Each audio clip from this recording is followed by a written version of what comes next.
దేవునికి వాక్యం చదివిస్తోంది 118 కీర్తనలోనే 8-9 వచనాలు చూడండి.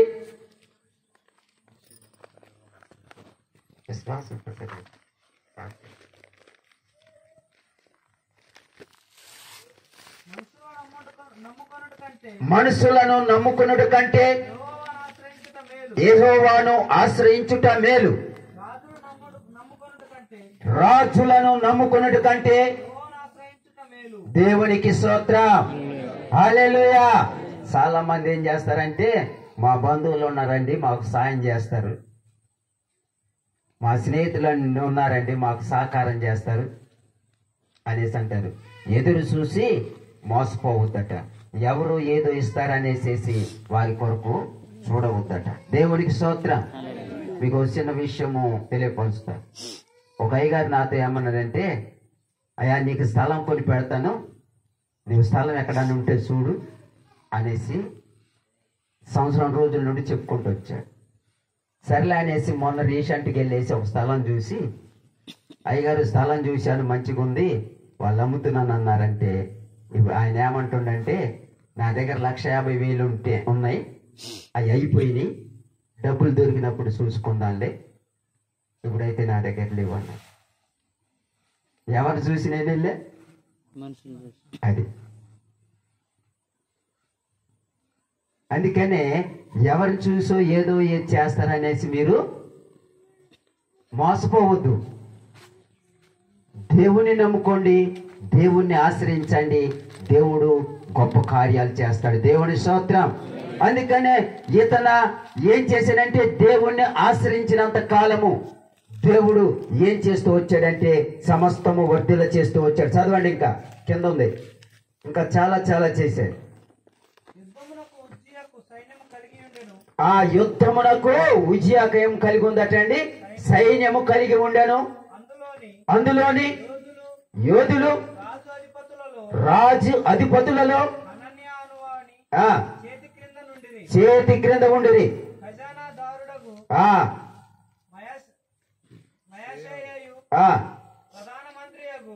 ప్రధాన మంత్రియగు చూచి ఉండిరి.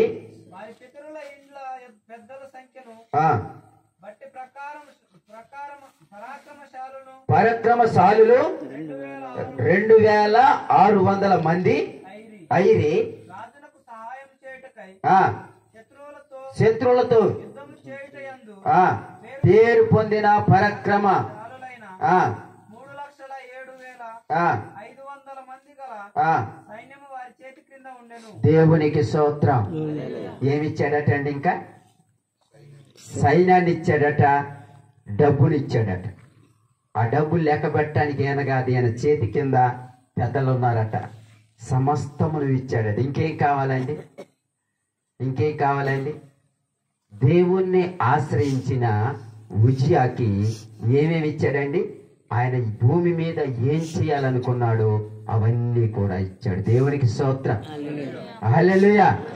ఎప్పుడు ఇచ్చాడు అని అంటే, దేవుణ్ణి ఆశ్రయించినప్పుడు, దేవుని యొక్క మాట ప్రకారంగా నడిచినప్పుడు, దేవునికి ఆ ప్రత్యేకత దినాల్లోనే ఆయన యొక్క విధానాన్ని భయభక్తులు కలిగి నడిచినప్పుడు విజయాకి దేవుడు సమస్తము ఇచ్చను. దేవునికి స్తోత్రం. హల్లెలూయా. కాబట్టి వేసేసి దేవుణ్ణి ఆశ్రయిస్తే, దేవుణ్ణి అంటుకట్టుకొని ఉంటే దేవుడు మనకు సమస్తము ఇవ్వగలడన్న వాక్యం మనకు తెలియపరుస్తుంది. అందుకనే లూకా సువార్త చూడండి, చాలా మంది దేవుణ్ణి ఆశ్రయించరు, దేవుని ప్రకారంగా నడవరు. చూడండి, లూకా సువార్త 6వ అధ్యాయము 46వ వచనాన్ని మనం చూద్దాం. నేను చెప్పు మాటలు ప్రకారము మీరు చేయక ప్రభువా ప్రభువా అని నన్ను పిలుచుట ఎందుకు? నా యొద్దకు వచ్చి నా మాటలు విని వాటి చొప్పున చేయ ప్రతి వాడును వాటి చొప్పున చేయు ప్రతివాడును ఎవరిని పోలి ఉండు ఎవని పోలి ఉందును మీకు తెలియదు. నీకు తెలియజేతుడు. దేవునికి స్తోత్రం. దేవుని మాటలింటే ఎవరిని పోలి ఉంటాం? దేవుని ఎవరిని పోలి ఉంటామండి? దేవుని పోలి ఉంటాం. అవునా కాదా? ప్రజల మాటలింటే ప్రజల్ని పోలి ఉంటాం.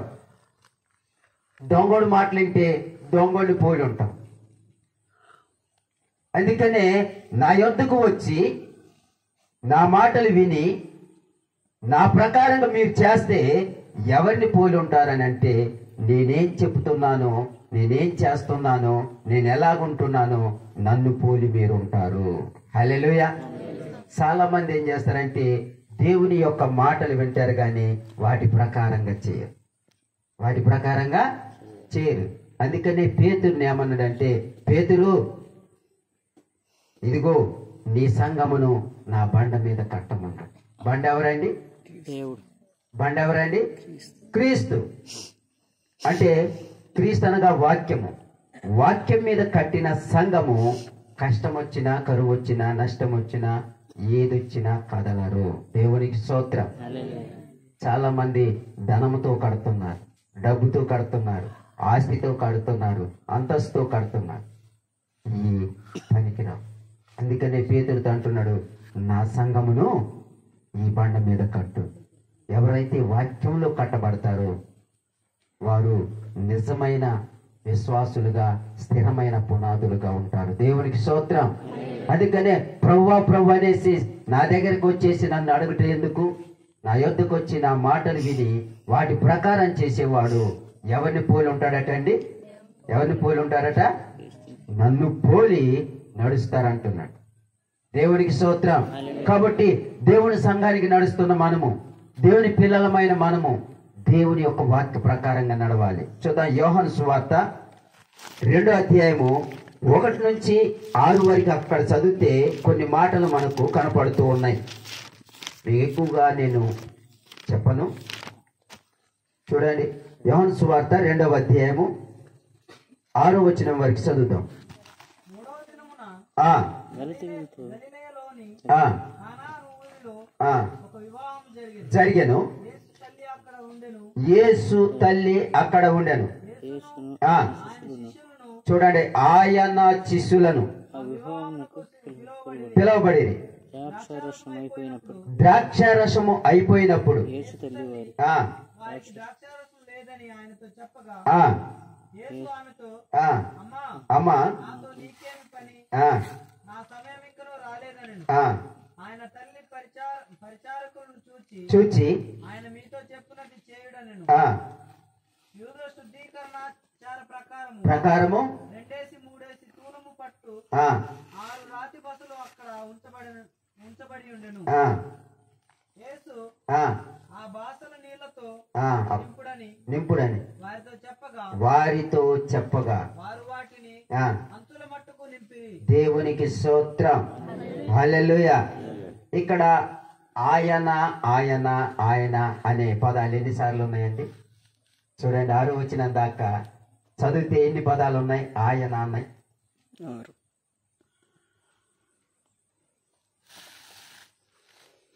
ఎన్ని వచ్చినాయి? 2వ వచనం నుంచి 6వ వచనం వరకు చూస్తే ఆయన అన్న మాట ఎన్నిసార్లు వచ్చినాయి చూడండి. ఎన్నిసార్లు అండి? దేవునికి స్తోత్రం. ఈ 4టికి 4 విషయాలు మీకు చెప్తాను. కానాను పెళ్లిలో మొట్టమొదటిసారిగా ఎవరిని ఆహ్వానించారు?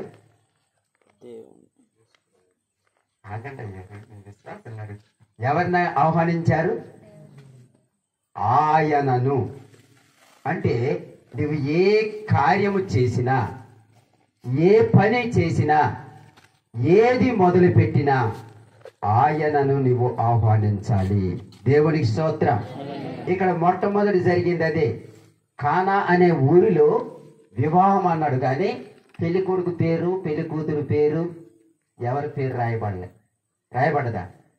రాయబడలే. ఎవరిని ఆహ్వానించారట? ఆయనను అనగా యేసు ప్రభుని ఆహ్వానించారు. మొట్టమొదటిసారిగా యేసు ప్రభుని మనము ఆహ్వానించాలి. ఆయన బిడ్డలుగా ఆయనను మనమేం చేయాలంటే హృదయాల్లో ఆహ్వానించాలి, గృహాల్లో ఆహ్వానించాలి. ఏ పని చేసినా ఆయన లేకుండా నువ్వు చేస్తే నీ కార్యం ఆగిపోతుంది. దేవుని స్తోత్రం. హల్లెలూయా. అందుకని ఇక్కడ కానా అనే పెళ్లిలో ఏం చేశారంటే ఆయనను ఆహ్వానించారు. రెండు, ఆయన చెప్పింది వినాలి. రెండోది, ఆయన చెప్పింది వినాలి. నీవెవరెవరు మాటలు వింటే పనికిరా. ఆయన చెప్పింది వినాలి. మూడోదిగా ఆయన చెప్పింది చెయ్యాలి. దేవునికి స్తోత్రం. ఆయన చెప్పింది చెయ్యాలి. నాలుగోది, ఆయనతో కలిసి జీవించాలి. హల్లెలూయా. నాలుగోది ఏంటండి? ఆయనతో కలిసి జీవించాలి. చాలా మంది ఆయన నమ్ముకున్నామని అంటారు, ఆయన్ని పిలవరు. విశ్వాసులు ఇసుక లాంటి వాడు, పాస్టర్ ఇటుక లాంటి వాడు, యేసుక్రీస్తు సిమెంట్ లాంటి వాడు. ఈ మూడు ఉంటేనే ఇల్లు స్థిరంగా ఉంటాయి. నువ్వు దైవజనుని ఆహ్వానించాలి. విశ్వాసమై దైవజనుడు దేవుని వాక్యాన్ని మీకు బోధిస్తాడు. అవునా కాదా? అప్పుడు సిమెంటు ఇసుక ఇటుక కలిసి గట్టిగా ఉన్నట్లుగా మీ జీవితాల్లో గొప్ప దీవెన ఆశీర్వాదాలు వస్తాయి. హల్లెలూయా. ఆయనను ఆహ్వానించకుండా, ఆయన చెప్పింది వినకుండా, ఆయన చెప్పింది మీరు చేయకుండా, ఆయనతో మీరు కలిసి జీవించకుండా మీకేది కూడా జరగదు. అందుకనే యేసు యొక్క తల్లి ఏమన్నదంటే ఆయన చెప్పిందే మీరు చేయుడి. యేసు ప్రభు ఏం చెప్పాడండి అక్కడ? నీళ్లను అంచులు మట్టిగా నింపండి. నింపటము నీ వంతు, ద్రాక్షారసంగా చేయటము ఆయన వంతు. దేవుని స్తోత్రం. ఆయన మాట వినాలి. సీమోను పేతురు ఏం చేస్తున్నాం? రాత్రి అంతా ప్రయాసపడ్డాం. అయితే నేను చెబుతున్నా వాళ్ళే నీ మాట చొప్పున చేస్తున్నా అనేసి ఏం వేశాడు? వాళ్ళు వేశాడు. ఏమొచ్చినాయి? మరి ఇషాకు కూడా ఏం చేసిండు? నీ మాట చొప్పున విత్తనం వేస్తావు. హల్లెలూయా. నువ్వు దేవుణ్ణి ఆశ్రయించాలి. నీవు నీ కుటుంబము దేవుడు చెప్పిన ప్రకారంగా నడిస్తే దేవుడు అన్ని విషయాల్లో వర్ధిల్లుతాడు. దేవుడు నిన్ను వర్ధిల్ల చేయాలి అంటే నువ్వేం చేయాలంటే ఆయనను ఆహ్వానించాలి, ఆయన మాట వినాలి, ఆయన చెప్పింది చేయాలి, ఆయనతో కలిసి నువ్వు జీవించాలి. అలా జీవించినప్పుడు నువ్వెక్కడికి వెళ్ళినా దేవుడు నీతో ఉంటాడు. దేవునికి స్తోత్రం. హల్లెలూయా. చిన్న సాక్ష్యం చెప్పేసి నేను ముగిస్తాను. ఒకరోజు నేను